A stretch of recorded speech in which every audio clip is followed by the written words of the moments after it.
करे जा।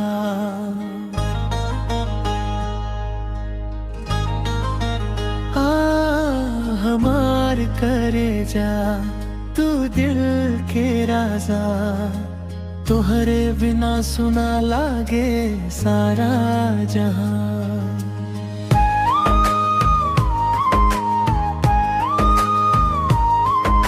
तुहार हंसी में बसल बा खुशियाँ, तोहरे से रोशबा मेरा आसमां।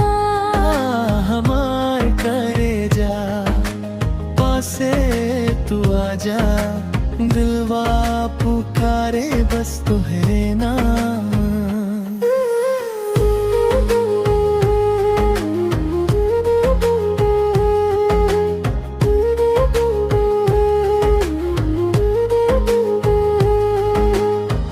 पहली नजर में दिल हार गई नी, तोहरे प्यार में हम तो खो गई नी।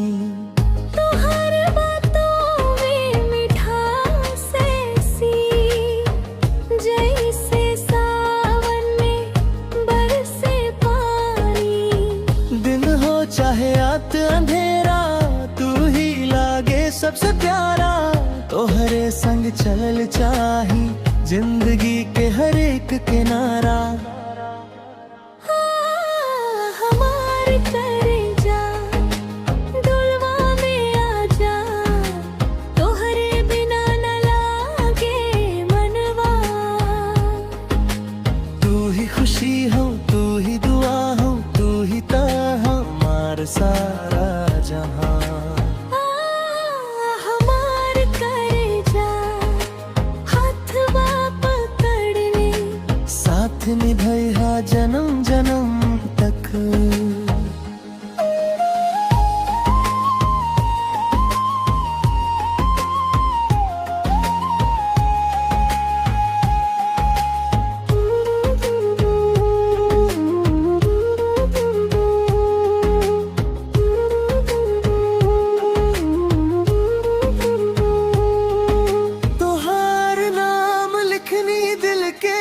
पन्ना पर तोहार तस्वीर बसल नैना में,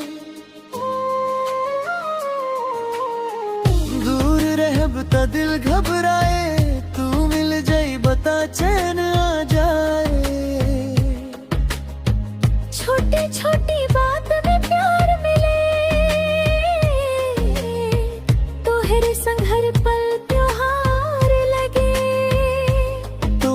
साथ है जिंदगी भर, बस यही सपना हर बार जगे। ना सोना चाहे ना चांदी चाहे, बस तुहार प्यार सच्चा चाहे। दुनिया चाहे कुछ भी कहे, हमरा के बस तू ही चाहिए। हमार करे जा तू दिल के राजा, तोहरे से सजल बाजी हन्हार। जन्म जन्म के रिश्ता लागे, तोहरा से मिलके भइल प्यार। हमार करे जा पासे तू आजा, दिलवा बोले बस के बाद। तू ही हमार प्यार।